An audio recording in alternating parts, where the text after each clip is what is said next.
মাধ্যমিকের রেজাল্ট বেরোবে মে মাসের 2 তারিখে 9টা 45 থেকে দিতে শুরু করবে।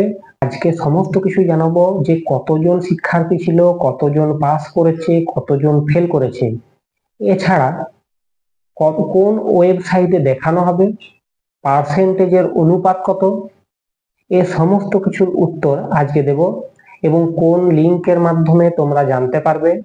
এছাড়া যদি কেউ ফেল করে তাহলে তাকে কি দেখানো হবে ওয়েবসাইটের মাধ্যমে। বেশিরভাগই স্টুডেন্ট যারা আছো তারা সবই বিভিন্ন ওয়েবসাইটের মাধ্যমে দেখবে ফোন থেকে। যেহেতু ফোন থেকে দেখবে তাই যে ওয়েবসাইটগুলো ফোনের মাধ্যমে দেখা যাবে সেগুলো আমি সমস্ত কিছু দেখিয়ে দিচ্ছি। তাই একটা ছোট্ট অনুরোধ রইল, যদি ভিডিওটি ভালো লাগে অবশ্যই সাবস্ক্রাইব করো এবং বন্ধু বান্ধবদের মধ্যে শেয়ার করে দাও। যারা নতুন তারা তো অবশ্যই সাবস্ক্রাইব করবে যাতে নিয়মিত তথ্যগুলো পেয়ে থাকো। তাহলে প্রথম প্রশ্ন, যে কখন রেজাল্ট দেবে? মে মাসের 2 তারিখে যেহেতু রেজাল্ট বেরোবে 9টা 45 থেকে ওয়েবসাইটে দিতে শুরু করবে, ঠিক 10টার মধ্যে আপলোড হয়ে যাবে।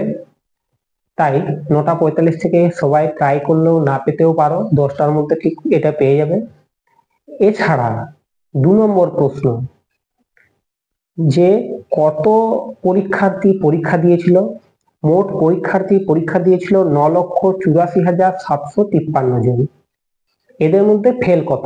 3 নম্বর প্রশ্ন, এদের মধ্যে ফেল করেছে 1,34,854 জন। তাহলে পাস কতজন করেছে? এটা 4 নম্বর প্রশ্ন। পাস করেছে 8,49,899 জন। এছাড়া কেউ যদি ফেল করে তাহলে ফোনে সেটা দেখাবে না, সরাসরি বলে দেবে যে তুমি স্কুলের সঙ্গে যোগাযোগ করো। এই স্কুলে তুমি সেটা যে পরে যোগাযোগ করতে হবে এবং সেখানে পাবে। তাছাড়া কিছু কিছু ভুলও থাকে, অনেকে পাস করলেও কিন্তু দেখায় না অনেক সময়, সেটা হয়তো সার্ভার ডাউন থাকে, যেহেতু সেদিনে অনেক পরীক্ষার্থী অনেকভাবে চেষ্টা করবে এবং সার্ভার ডাউনও হয়ে যাওয়ার সম্ভাবনা আছে। কোন ওয়েবসাইটে দেখানো হবে? ওয়েবসাইটে দেখানো হবে, আমি স্ক্রিনে এগুলো দিয়ে দিচ্ছি, ওয়েবসাইটগুলি স্ক্রিনের মাধ্যমে দেখতে হবে। এছাড়া পাসের হার কত? 86.31% পাস করেছে এবং ফেল 13.69% ফেল করেছে। আমি লিঙ্কগুলি বিভিন্ন দেখিয়ে দিচ্ছি, তোমরা এই পাশের স্ক্রিনে যেগুলো মোবাইলের মাধ্যমে জানা যাবে সেগুলো আমি পাশে দেখিয়ে দিচ্ছি। এই মোবাইলে যেগুলো মানে মোবাইলের মাধ্যমে খোলা যাবে সেই ওয়েবসাইট গুলো দিচ্ছি। ডেস্কটপ, ল্যাপটপ, কম্পিউটারের মাধ্যমে দেখতে পারো, সেগুলো আমি পাশের স্ক্রিনে সমস্ত কিছু দেখিয়ে দিচ্ছি। তোমরা এই লিঙ্কের মাধ্যমে তোমাদের রেজাল্ট জেনে নিতে পারবে।